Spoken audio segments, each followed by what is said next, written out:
Со програмата за рурален развој, во сите региони во Македонија ќе бидат издвоени значителни средства во системите за наводнување, со што ќе се намалат проблемите во земјоделското производство. Министерот за земјоделство, шумарство и водостопанство Љупчо Николовски во придружба на директорот на Акционерското друштво за водостопанство на Македонија Илми Селами дојде во Мојанци на свеченото започнување на наводнителната сезона во Кочанско.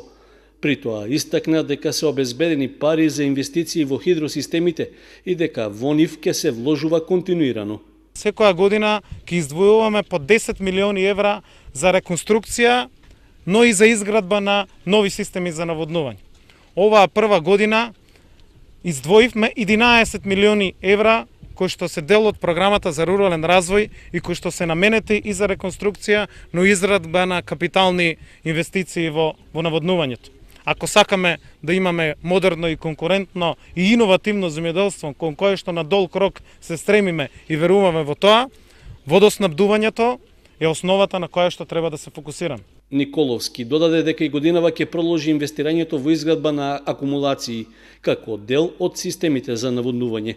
Во 2017 започна изградбата на браната Конско во Гевгелија, проект во износ од околу 40 милиони евра. Следниот месец ќе биде распишан меѓународниот тендер за системот за наводнување на Јужен Вардар, за кој што добивме на крајот на 2017 година и грант од Германската банка во износ од 4 милиони евра. Во овој регион ќе завршиме постапката за втората фаза за системот за наводнување во делот на хидросистемот Злетовица. Во финална фаза е тендерската документација. Со Европската Унија потпишавме договор за проект за реализација на 10 системи за наводнување, од кои што 3 започнуваат со изградба уште од оваа година. Тоа е во Славичко поле, во Струмичко и во Кичевско. Во тек е изработка на финалната документација за браната на Слупчанска река, но и во тек е вадењето на градежните дозволи за системот за наводнување Равен Речица во Гостивар, но во следните десетина дена се очекува и добивањето на градежната дозвола за браната Речани во Кочанско. Министерот Николовски изрази задоволство што со пуштањето на водата од хидросистемот Брегалница годинава навреме започнува наводнителната сезона за производство на ориз во Кочанскиот регион.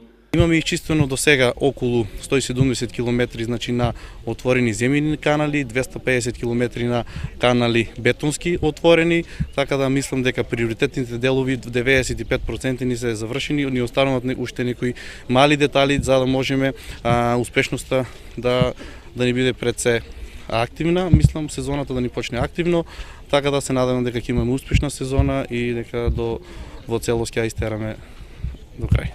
Годинава од хидросистемот Брегалница ќе се наводнуваат 8700 хектари земјоделско земјиште во Виничко, Кочанско, Штипско и Свети Николско. Од нив околу 3700 хектари ќе бидат со ориз, а другите со останати земјоделски култури. При тоа, капацитетот на браните во моментот гарантира дека успешно ќе биде завршена сезоната за наводнување.